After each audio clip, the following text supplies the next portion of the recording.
నమస్తే, నేను మీ Sirisha. Welcome to అలనాటి రుచులు. ఈరోజు మన ఛానల్లో జొన్న పిండితో రోటీ చేశాను. సో ఇది చాలా సాఫ్ట్గా ఉండేలాగా కొన్ని టిప్స్ ఉన్నాయండి. సో వీడియోలోకి వెళ్ళిపోదాం. సో నేను ముందుగా బౌల్ తీసుకున్నాను. అందులో 2 కప్స్ వాటర్ పోసుకున్నాను. 1 కప్పు వాటర్కి 1 కప్పు జొన్న పిండి అండి. సో ఇందులోనే సాల్ట్ కూడా వేసేసుకుంటున్నాను. 2 కప్స్ జొన్న పిండి వేసుకొని బాగా కలిపేసుకోవాలి. వేసేసుకొని సిమ్లో పెట్టేసుకొని బాగా తెల్లనివ్వాలండి. వాటర్ బాగా తెల్లాలి. సో పిండి వేసేసుకొని బాగా కలిపేసుకోవాలి. సో స్టవ్ ఆఫ్ చేసేస్తున్నాను. కలిపేసిన తర్వాత మూత పెట్టేసి కాసేపు చల్లారనివ్వాలి. కొంచెం వేడి ఉన్నప్పుడే దీన్ని బాగా మెత్తగా చపాతీ పిండిలా కలుపుకోవాలండి.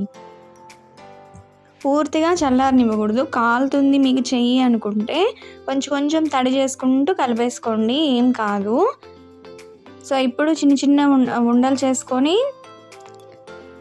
కొంచెం జొన్న పిండి వేసుకొని బాగా మెత్తగా పిసుక్కుంటూ ఉండాలండి పిండిని.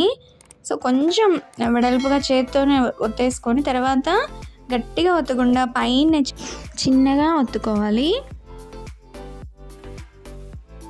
గట్టిగా ఒత్తద్దండి, ఇరిగిపోతాయి. పైన జస్ట్ అలా తిప్పుకుంటూ ఉండాలన్నమాట.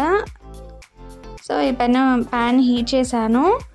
ఆయిలే అవసరం లేదండి దీనికి, చాలా బాగా వస్తాయి, మెత్తగా పొంగుతూ వస్తాయి.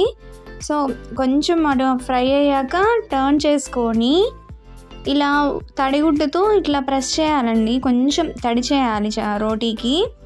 అటు కూడా తిప్పిన తర్వాత మళ్ళీ అటు కూడా తడి చేయాలి. సో ఇలా కాల్చుకొని తీసేసుకోవాలండి. అంతే, నేను చాలా బాగా వస్తాయండి రోటీ, మెత్తగా వస్తాయి. ఏదైనా మసాలా కర్రీతో కానీ పప్పుతో కానీ చాలా బాగుంటాయి, ఎమ్మీగా ఉంటాయి.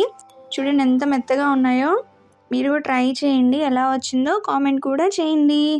వీడియో నచ్చితే లైక్ చేయండి, షేర్ చేయండి, సబ్స్క్రైబ్ మాత్రం మర్చిపోవద్దండి. కొత్తగా చూసేవాళ్ళు పక్కన బెల్ బటన్ ఉంటుందండి, అది నొక్కడం మర్చిపోవద్దు. Thank you for watching.